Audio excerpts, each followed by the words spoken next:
Assalamualaikum warahmatullahi wabarakatuh. Perkenalkan, nama saya Nur Fahri.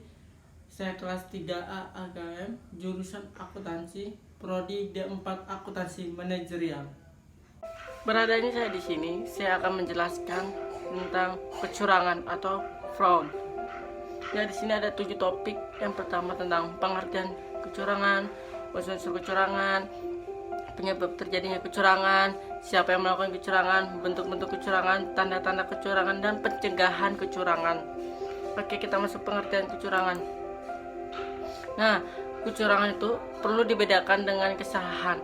Kalau kesalahan itu adalah yang terjadi pada setiap tahapan pengolahan transaksi, terjadinya transaksi, dokumentasi, pencatatan dari ayat-ayat jurnal, pencatatan debit kredit, dan hasil laporan dan dilakukan tidak sengaja.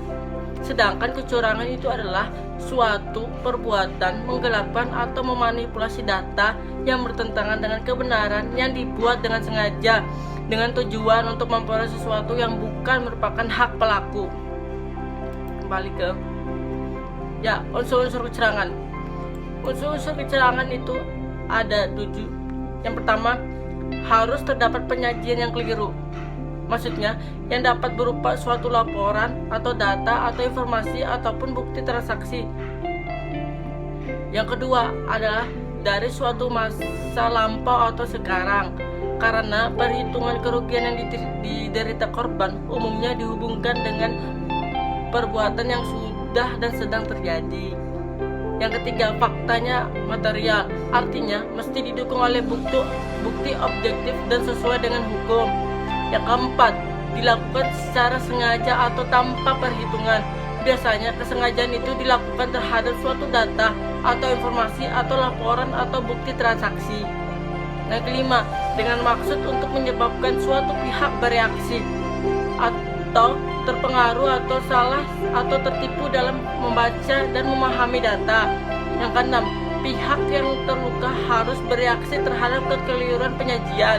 Artinya, ada pihak yang menderita kerugian dan sebaliknya, ada pihak yang mendapat manfaat atas keuntungan secara tidak sah, baik dalam bentuk uang atau harta maupun keuntungan ekonomis lainnya.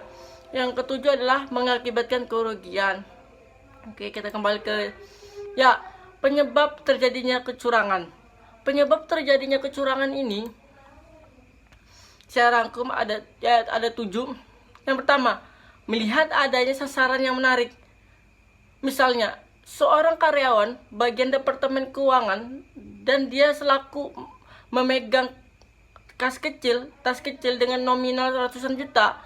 Nominal ini sangat besar dan seandainya diambil dengan menggiurkan sekali. Yang pertama, yang menjadi suatu hal yang dipikirkan, jadi orang melakukan ini karena sasaran ini sangat menarik.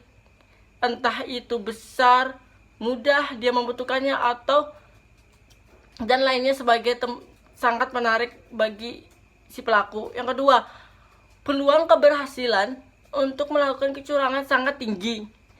Ketika pelaku melihat sasaran, dia menilai bahwa yang bisa ia lakukan peluang keberhasilannya tinggi. Jadi pikirnya, misalnya saya berbuat curang, saya berhasil mengambil dengan sangat mudah. Yang ketiga, merasa tidak akan terdeteksi. Biasanya karyawan yang suka melakukan kecurangan merasa apa yang dia lakukan tidak akan terdeteksi oleh pemilik usaha. Yang keempat, berada di tempat dan waktu yang tepat.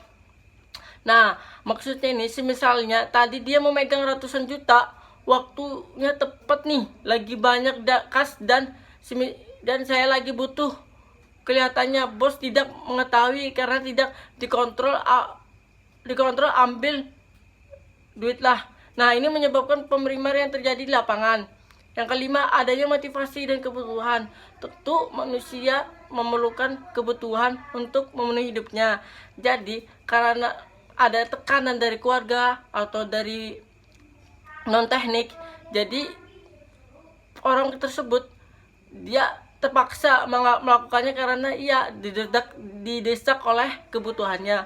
Yang keenam, tidak ada pengendalian secara internal. Maksudnya tidak ada kontrol yang dilakukan oleh manajer terhadap bawahannya, atau misalnya tidak dicek buku transaksinya, ini ada uang 100 juta tidak ada dicek, gini pengeluaran kayak mana. Yang ketujuh, memiliki hubungan kurang baik dengan perusahaan. Nah, yang ketujuh ini biasanya kurangnya perhatian antara manajer dengan karyawan, ibaratnya saling membedakan atau kurangnya keharmonisan antara suatu perusahaan. Ya, selanjutnya kita masuk ke siapa yang melakukan kecurangan. Ya, nah, yang melakukan kecurangan adalah orang yang dalam keadaan biasa yang dianggap tidak mungkin melakukan kecurangan.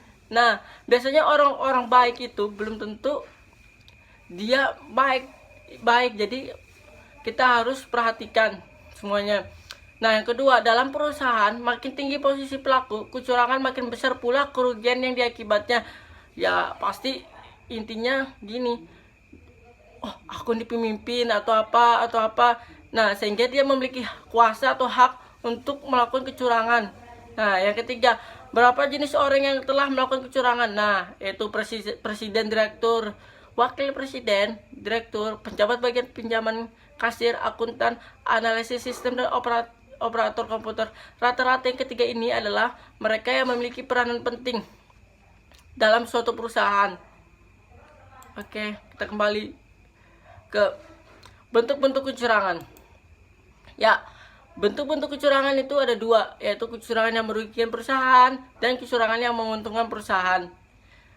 Kecurangan yang merugikan perusahaan adalah perusahaan merupakan korban kecurangan yang biasanya dilakukan oleh karyawan jenjang menengah ke bawah. Contohnya adalah penggeseran uang, yaitu menggelapkan uang kas dengan cara menunda pencatatan penerimaan kas.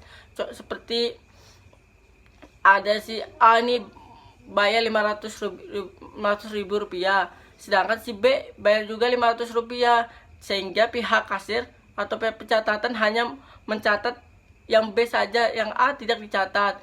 Oke, yang kedua, kecurangan yang menguntungkan perusahaan. Nah, kecurangan ini biasanya dilakukan oleh karyawan jenjang atas atau manajemen puncak. Contohnya adalah dengan mencatat penjualan, laba, dan aset yang lebih besar. Biasanya mereka ini adalah memanipulasi data atau meningkatkan laba mereka. Oke, kita kembali ke tanda-tanda kecurangan. Nah, tanda-tanda kecurangan itu biasanya pencatatan sangat dirumitkan. Artinya itu biasanya itu diperpanjang atau dipersusah. Nah, yang kedua, penyesalan yang tidak lazim menjelang atau pada tanggal neraca. Yang ketiga, perusahaan dalam keadaan kesulitan keuangan. Nah, biasanya rata-rata orang perusahaan kesulitan keuangan, biasanya mereka bagaimana caranya agar perusahaan mereka ini bisa menghasilkan banyak uang. Nah, di sini perlu diperhatikan. Oke, yang keempat, terdapat banyak koreksi dalam pembukuan. Oke, ibaratnya itu kayak kalau di buku itu ibaratnya banyak tip X atau banyak penghapus.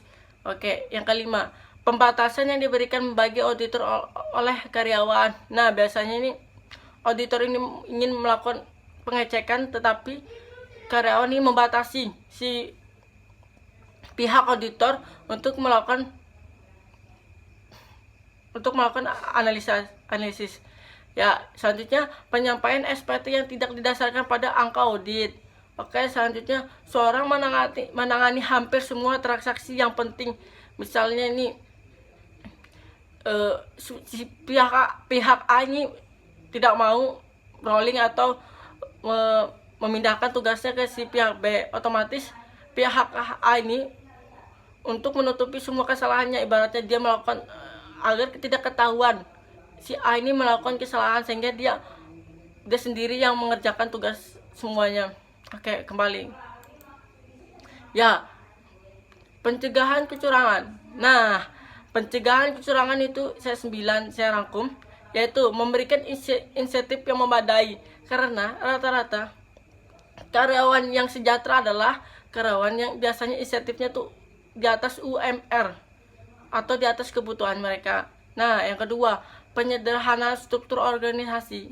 Maksudnya, semakin sulit organisasi atau semakin panjang, itu membuat pengawasan internal semakin susah karena banyaknya struktur-struktur yang susah dipahami. Oke, yang ketiga, adanya internal check antara beberapa bagian yang berhubungan dengan memperhatikan pemisahan fungsi. Yang keempat, supervisi dan pengawasan yang cukup. Yang kelima, tersedianya catatan dan dokumen yang memadai. Yang keenam, adanya pengendalian secara fisik terhadap setiap aset serta pencatatan perusahaan. Yang ketujuh, pelaksanaan audit secara independen. Yang kedelapan adalah evaluasi dari kewajaran transaksi hubungan istimewa. Yang kesembilan adalah melakukan asuransi kerugian atau kehilangan